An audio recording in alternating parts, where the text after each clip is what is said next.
Halo teman-teman terkasih, salam sejahtera bagi kita semua. Semoga teman-teman selalu diberikan kesehatan di tengah mewabahnya virus corona di negara kita tercinta. Pertama-tama, perkenalkan nama saya Natasha Naga, mahasiswa aktif semester 2 Universitas Surabaya, Fakultas Teknobiologi. Dalam video ini, saya akan membahas tentang kegiatan sosial dalam kondisi munculnya penyakit endemik. Penyakit endemik sendiri adalah suatu penyakit yang menyerang wilayah geografis atau kelompok populasi tertentu. Sejak dulu terdapat banyak sekali penyakit endemik yang sudah menggegerkan masyarakat di seluruh dunia seperti HIV, AIDS, flu burung, Ebola, SARS, MERS, kolera, dan masih banyak lagi. Penyakit-penyakit tersebut tentu sudah merenggut banyak sekali nyawa manusia di seluruh dunia. Akibat dari virus tersebut, banyak sekali korban yang berjatuhan di tiap negara, salah satunya di negara kita, Indonesia. Virus ini diketahui pertama kali masuk ke Indonesia pada tanggal 2 Maret 2020 di daerah Depok, Jakarta Selatan, dan saat ini sudah menyebar hampir di seluruh daerah di Indonesia.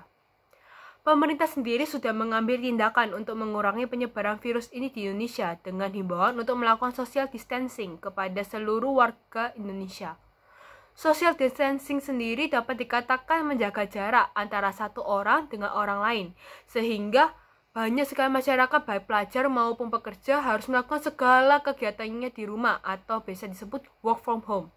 Selain itu terdapat juga pembatasan jalan bagi transportasi umum dari suatu daerah ke daerah lain, serta penutupan destinasi pariwisata di Indonesia. Pada tahun 2019 yang lalu, dunia kembali digemparkan dengan munculnya suatu virus mematikan, yaitu virus corona atau biasa disebut COVID-19. Dinamakan corona karena virus ini memiliki tonjolan-tonjolan yang tersusun atas protein sehingga berbentuk menyerupai mahkota. Virus ini sebenarnya dapat dicegah dengan menjaga kebersihan diri dengan sering cuci tangan dan menjaga kesehatan. Virus corona ini pertama kali muncul dari diketahui keberadaannya dari beberapa korban yang terinfeksi di kota Wuhan, Cina, dan saat ini sudah menyebar hampir di seluruh negara di dunia. Banyak sekali korban yang berjatuhan di tiap negara, salah satunya di Indonesia. Virus ini diketahui pertama kali masuk ke Indonesia pada tanggal 2 Maret 2020 di daerah Depok, Jakarta Selatan, dan saat ini sudah menyebar hampir di seluruh daerah di Indonesia. Pemerintah sendiri sudah mengambil tindakan untuk mengurangi penyebaran virus ini di Indonesia dengan himbauan melakukan social distancing kepada seluruh warga Indonesia. Social distancing sendiri dapat dikatakan menjaga jarak antara satu orang dengan orang lain sehingga banyak sekali masyarakat baik pelajar maupun pekerja harus melakukan segala kegiatannya di dalam rumah atau biasa disebut work from home. Selain itu, terdapat juga pembatasan perjalanan bagi transportasi umum dari satu daerah ke daerah lain, serta penutupan destinasi pariwisata di seluruh Indonesia. Tujuan dari himbauan tersebut adalah untuk memutus mata rantai penyebaran virus corona agar tidak bertambah lagi korban yang berjatuhan. Selain itu, di sosial media juga banyak sekali protokol yang sudah disebarkan tentang COVID-19 ini, seperti tentang pentingnya menjaga kebersihan diri, dengan mencuci tangan, menjaga jarak saat berada di fasilitas umum seperti halte, stasiun, rumah sakit, dan sebagainya. Gaya hidup yang sehat dan rajin berolahraga, serta makan makanan yang bergizi. Dan tidak lupa tidak keluar rumah kecuali ada hal-hal yang benar-benar mendesak. Meskipun begitu, masih banyak sekali masyarakat yang sangat tidak peduli akan himbauan dari pemerintah tersebut, sehingga setiap hari jumlah penderita dan korban virus corona ini terus bertambah. Dari situasi saat ini, peran kita sebagai warga negara benar-benar sedang diuji dalam menghadapi wabah COVID-19 ini. Di tengah kepanikan akan virus corona ini, terdapat pihak-pihak yang menggunakannya untuk menyebarkan berita-berita hoax, sehingga menimbulkan kepanikan masyarakat. Berita tersebut mengakibatkan munculnya budaya panic buying di beberapa negara. Pihak yang secara finansial mampu membeli secara gila-gilaan segala kebutuhan pribadi mereka, seperti bahan pangan, peralatan kesehatan, masker medis, hand sanitizer, cairan disinfektan, peralatan kebersihan, dan sebagainya. Hal ini terlihat sangat miris dan sangat merugikan bagi mereka yang tidak mampu membeli barang dan bahan pangan tersebut pada mereka yang benar-benar membutuhkannya.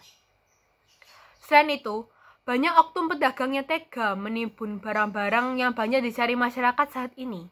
dan menjualnya kembali dengan harga yang selangit. Bahkan ada pula yang tega melakukan penipuan kepada pembelinya. Miris sekali melihat tindakan masyarakat yang hanya mementingkan kepentingan pribadi di atas kepentingan masyarakat saat ini. Sikap kemanusiaan yang adil dan beradab kita benar-benar sedang diuji di tengah mewabahnya virus corona ini.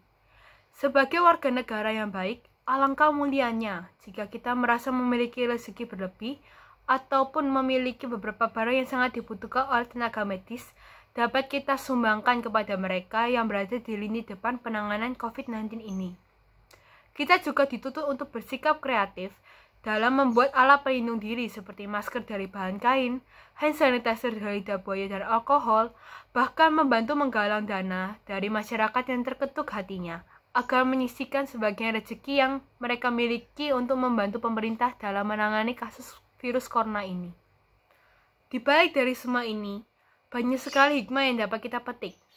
Pemberlakuan social distancing memiliki dampak tersendiri bagi kehidupan manusia. Dampak negatif yang dapat kita rasakan yaitu kita tidak bisa menunaikan ibadah di tempat ibadah bersama dengan umat seiman.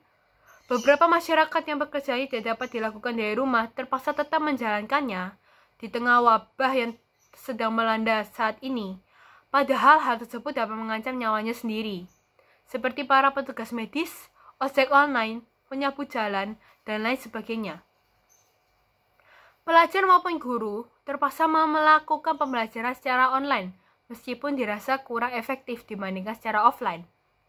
Banyak sekali kegiatan yang melibatkan banyak orang terpaksa ditunda ataupun dibatalkan. Diberlakukan pembatasan bagi warga yang ingin mengunjungi suatu daerah.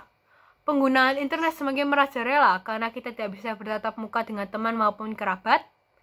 Perekonomian negara menjadi kacau. Banyak juga tenaga kerja yang harus di PHK karena perusahaannya tidak mampu membayar gaji dan masih banyak lagi. Meskipun begitu, terdapat sisi positif di balik wabah virus corona ini, yaitu iman kita semakin diuji dan dipertebal dengan dilakukannya ibadah secara online. Hubungan antar anggota keluarga semakin erat, hidup kita menjadi lebih sehat dan teratur. Bersatunya negara-negara di dunia untuk bersama-sama memerangi wabah virus corona ini, meningkatkan kesadaran masyarakat tentang pentingnya menjaga kebersihan dan kesehatan, terasanya kreativitas kita dalam menciptakan peralatan atau bahan-bahan yang berguna untuk melindungi diri dari penyebaran virus corona ini seperti masker, desinfektan, hand sanitizer yang dapat kita gunakan sendiri maupun sumbangkan kepada masyarakat atau pihak-pihak yang membutuhkan.